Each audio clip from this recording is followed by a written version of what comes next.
Mga kapatid, itong ating pag-usap ito, samantalang talagitay, yes, nadadapa tayo. Sino nagkarasan nadadapa? Hindi sabihin minsan, tayo ay nagkukulang at nagkakamali. Minsan yung pagkukulang ba at pagkakamali o either nagkasala ka, yun na ba ang hudyat para kay tumalikod kay mayaw? Hindi. O lalo kang magpapakalapit at hihingi ng tulong upang ikaw ay makabawi at may bangon mo ang naibagsak na paminsan-minsan na iyong panaman.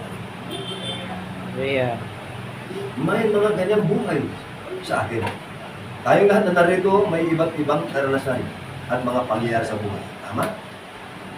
So ang sabi rito, makipaglaban ka ng mabuting pakikipaglaban, wika ni Apostol Pablo. Samantalang tayo, iba't ibang karanasan natin meron sa mga totoong nagmamahal kay Yahweh, mayroong kahirapan. Pero hindi nahirap ang naramdaman niya. Niningitian mo na yan. Di ba sa totoong nagmamahal? Sa totoong nagmamahal, reality. Lalaki at babae. Na-inlove ka. Pag sinabing inlove talaga yan. Tama? Pag sinabing inlove, ano yan mag-tisot, mag-sacrifice, tama ba man? Yung mahal mo, kung saan nakakalimot na tagal na pagsasabihin niya ng masakit yung partner niya. Pero, nagkibit-balikat lang yung kanyang partner, di na kung sabihin, lalaki ko ba, basta nagkibit-balikat bakit? Ayaw niya mag-response na masakit na salita, bakit? Mahal niya. Bakit nagagawa niya na magpaubaya ka at mag-giveaway?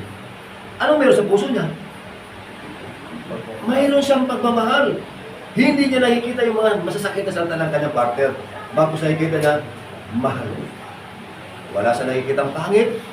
Wala sa nakikitang anong bagay na amoy na hindi niya gusto. Wala. Wala sa nakikita anong bagay na kapintasan. Basta ang bumubuo sa kanyang pagkatao, mahal. Sa taong tutulog mamahal, walang nakikitang pangit.